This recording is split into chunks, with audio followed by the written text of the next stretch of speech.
Hello guys! Welcome to Antaray Channel. So today's video, gagawa po tayo ng bibingkang malagkit. So yan, meron ako ditong 2 cups of glutinous rice flour.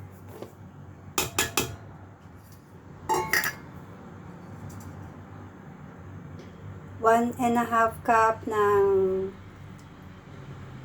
coconut milk.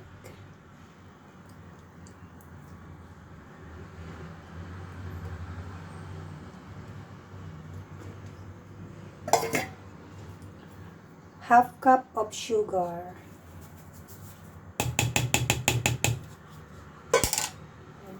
Mix muna natin siya.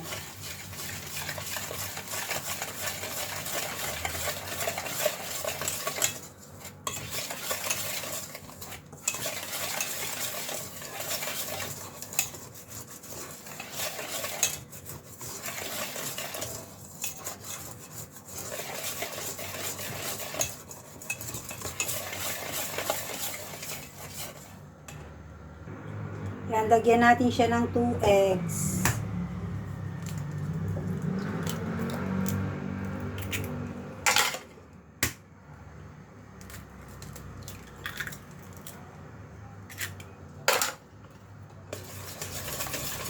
Yan, tapos mix muna natin siya.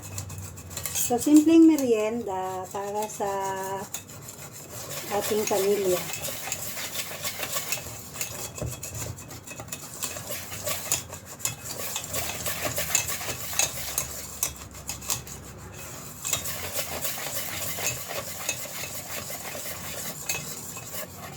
Lagyan natin siya ng konting salt para mag-balance yung kanyang tamis.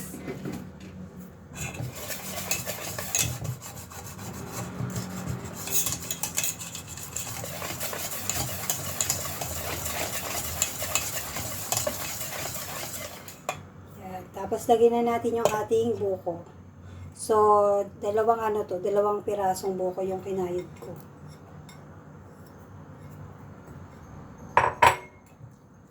Para masarap ang ating bibingka. Bibingka in oven.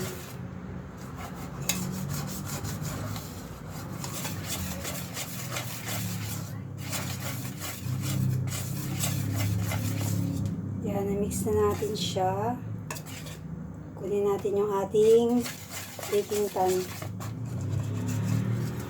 Mix muna natin siya mabuti hanggang wala ng logo.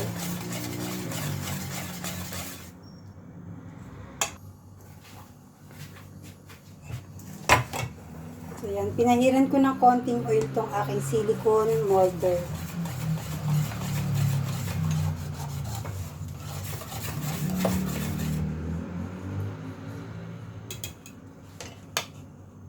Para hindi siya dumikit.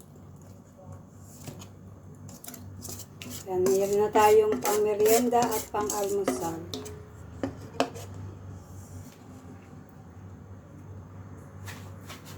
Dami rin pala siya.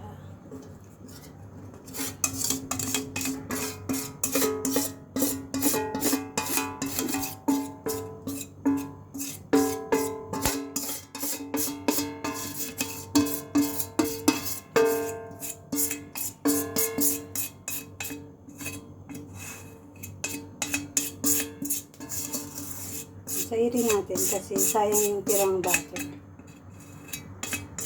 mix. So yan. So yan, grated natin siya ng cheese on top para mas lalong malasa at masarap.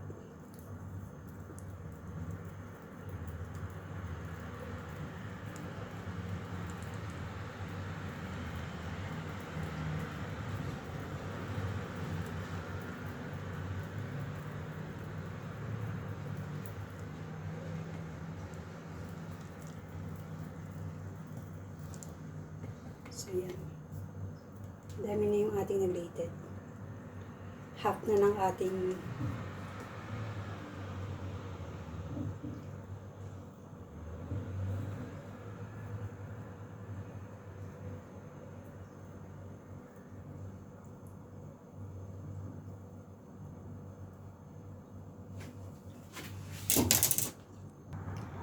So yan, ready to bake na ang ating bibingka with buko and cheese.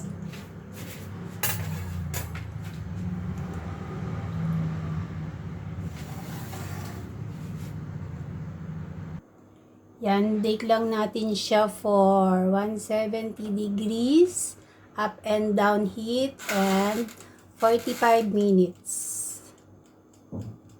Yan, see you later. Yan guys, tignan natin ang ating bibingka. Uy, malasa na siya. Ayan na. Luto na ang ating bibingka. Thank you for watching. Hello guys. So yan, nag-crave ako sa bibingka with buko and cheese on top.